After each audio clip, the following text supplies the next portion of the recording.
শেষ পর্যন্ত বাড়ি থেকে বের হওয়ার জন্য একটা পায়ে হাঁটা পথ এবং আমার বাইকটা যাতে ঢুকতে পারে এমন একটা রাস্তা মোটামুটি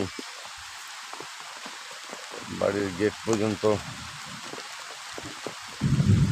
করে ফেললাম।